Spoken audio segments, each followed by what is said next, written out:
চূড়ান্ত হলো police, RAB ও আনসারের নতুন ইউনিফর্ম। আর এই নতুন পোশাকের পরিবর্তনের মাধ্যমে বাহিনীগুলোর মনোবল পরিবর্তন হবে বলে মনে করছেন স্বরাষ্ট্র উপদেষ্টা। এই সময় তিনি জানান, সীমান্তে বিজিবিকে টিয়ার গ্যাস এবং সাউন্ড গ্রেনেড কেনার ও ব্যবহার করার অনুমতি দেওয়া হয়েছে।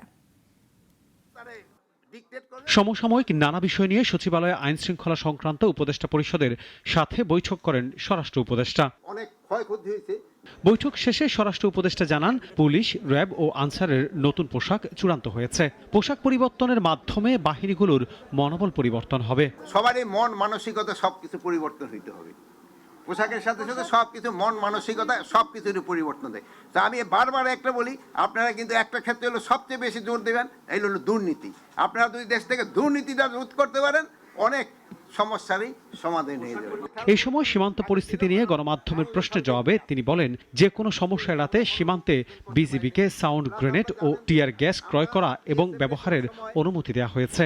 বর্ডারে আমরা সব সময় লেথাল ওয়েপনই দেওয়া ছিল।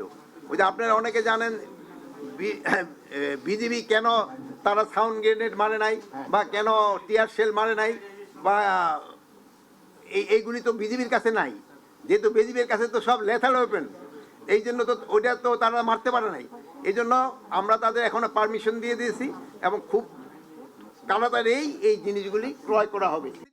এছাড়া দেশে এখনও ৩৩,৬৬৮ জন অবৈধ বিদেশি রয়েছে জানিয়ে স্বরাষ্ট্র উপদেষ্টা বলেন, ৩১ জানুয়ারির পর যারা অবৈধভাবে বসবাস করবে তাদের এবং তাদের কাজের ব্যবস্থাকারীদের বিরুদ্ধে আইনানুগ ব্যবস্থা নেওয়া হবে। আনোয়ার হোসেন, নাগরিক, ঢাকা। ২৫০টিরও বেশি ডিজাইন অপশন নিয়ে ওয়ালটন স্মার্ট ফ্রিজ, বোঝে আপনার প্রয়োজন।